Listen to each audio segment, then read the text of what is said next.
Welcome to my channel. আজকে আমি বানাতে চলেছি ভেজিটেবিল চপ। ভেজিটেবিল চপ বানানোর জন্য কি লাগছে আর কিভাবে বানাবো সেটা এবার আমি তোমাদের দেখিয়ে দেবো। আর তোমাদেরকে জানাই সরি ভিডিওটা এত লেটে আসার জন্য। দুটো দারচিনি নিয়ে নিয়েছি, 3টে লবঙ্গ নিয়ে নিয়েছি, 3টে শুকনো লঙ্কা, 1 টেবিল চামচ গোটা জিরে, 1 টেবিল চামচ মৌরি, 1 টেবিল চামচ গোটা ধনে, 1 টেবিল চামচ গোটা গোলমরিচ আর নিয়ে নিয়েছি 2টো এলাচ। এবার এটাকে আমি ড্রাই রোস্ট করে নেব। প্রথমে একটা আমি কড়া নিয়ে নিয়েছি, তার মধ্যে এবার আমি 3টে শুকনো লঙ্কা দিয়ে দিয়েছি, 2টো এলাচ দিয়ে দিলাম, 1 টেবিল চামচ গোটা গোলমরিচ দিয়ে দিলাম, 3টে লবঙ্গ দিয়ে দেবো, 2টো দারচিনি দিয়ে দেবো, 1 টেবিল চামচ মৌরি দিয়ে দেবো। 3 মিনিট মতন এটাকে ড্রাই রোস্ট করে নেব। হয়ে গেছে করে না। এবার আমি দিয়ে দেবো 1 টেবিল চামচ সাদা জিরে, 1 টেবিল চামচ গোটা ধনে। এবার এটাকে হালকা করে নিয়ে নিতে হবে। হয়ে গেছে আমার নিয়ে না। এবার এটাকে আমি পেস্ট করে নেব।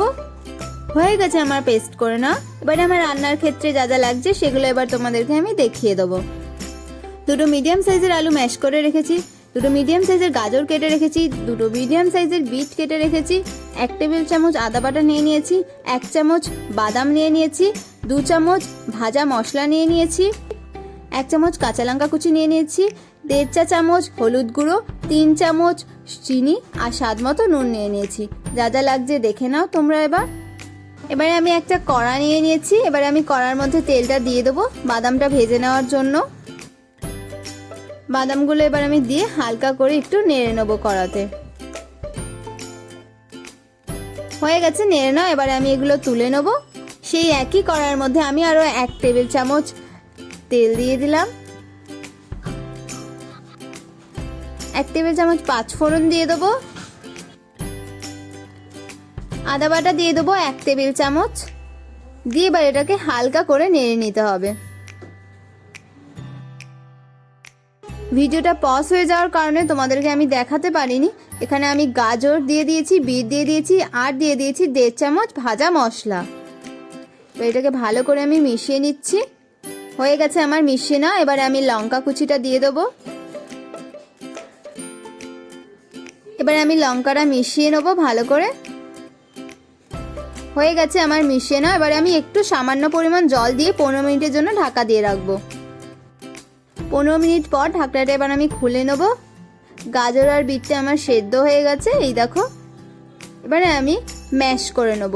তোমাদের কাছে ম্যাশার থাকলে ম্যাশার দিয়ে ম্যাশ করে নিও। আমার কাছে ম্যাশার নেই, তাই আমি গ্লাস দিয়ে ম্যাশ করে নিলাম। হয়ে গেছে আমার ম্যাশ করে না, দেখতে পাচ্ছ তোমরা। এবারে আমি দিয়ে দেবো সেদ্ধ করে রাখা আলু, ভেজে রাখা বাদাম, 1.5 চামচ হলুদ গুঁড়ো, 3 চামচ চিনি আর স্বাদ মতো নুন দিয়ে এবার এটাকে ভালো করে মিশিয়ে নিতে হবে। মিশিয়ে নিচ্ছি আমি। হয়ে গেছে আমার মিশিয়ে না, দেখতে পাচ্ছ তোমরা। এবারে আমি অন্যদিকে মিশ্রণটা তৈরি করে নেব। 4 চামচ ময়দা দিয়ে দিলাম, 4 চামচ কর্নফ্লাওয়ার দিয়ে দিলাম,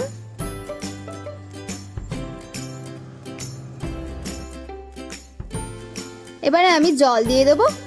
জলটা এইভাবে দেবো আর ফেটিয়ে নেব।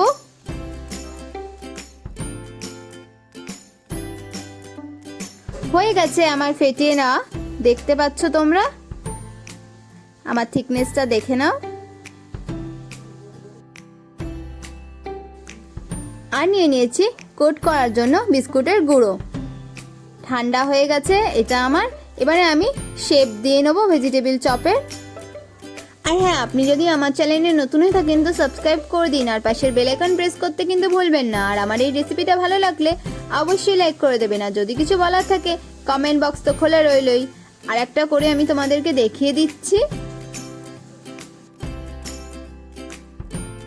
হয়ে গেছে আমার আরও একটা বানিয়ে নাও। এইভাবেই আমি সবগুলো বানিয়ে নেব। হয়ে গেছে আমার সবগুলো বানিয়ে নাও। এবারে আমি যে কর্নফ্লাওয়ারের মিশ্রণটা নিয়ে নিয়েছিলাম সেটা এবার আমি নিয়ে নেব। প্রথমে আমি চপগুলো কর্নফ্লাওয়ারের মিশ্রণের মধ্যে ডুবিয়ে দেবো এইভাবে। তারপরে এবারে বিস্কুটের গুঁড়োর মধ্যে এইভাবে কোট করে নেবো, ডাবল কোট করে নিতে হবে। আরও একটা করে আমি তোমাদেরকে দেখিয়ে দিচ্ছি। প্রথমে কর্নফ্লাওয়ারের মিশ্রণের মধ্যে ডুবিয়ে নিতে হবে এইভাবে, তারপরে বিস্কুটের গুঁড়োর মধ্যে দিয়ে কোট করে নিতে হবে। সবগুলো আমি একবার করে কোট করে নেবো প্রথমে, তারপরে আরও একটা কোট দিয়ে নেবো। হয়ে গেছে আমার সবগুলো করে না। এবারে এটা রেডি হয়ে গেছে ফ্রাইয়ের জন্য। কড়া নিয়ে নিয়েছি, এবার আমি এর মধ্যে তেল দিয়ে দেবো। তেলটা গরম হয়ে যাওয়া পর্যন্ত অপেক্ষা করব। তেলটা আমার গরম হয়ে গেছে, দেখতে পাচ্ছ তোমরা। এবারে আমি একটার পর একটা ভেজিটেবিল চপ দিয়ে দেবো। দিয়ে দিচ্ছি আমি, দেখতে পাচ্ছ তোমরা।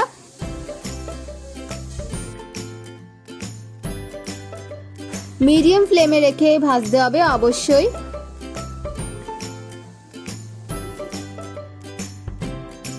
আরো 3টে মতন করে আমি তোমাদেরকে দেখিয়ে দিচ্ছি।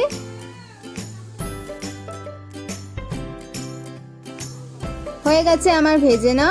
এবারে এগুলো আমি তুলে নেব। সবগুলো ভেজে নেওয়া হয়ে গেছে আমার। এবারে আমি তোমাদেরকে সুন্দর করে পরিবেশন করে দেখিয়ে দেবো।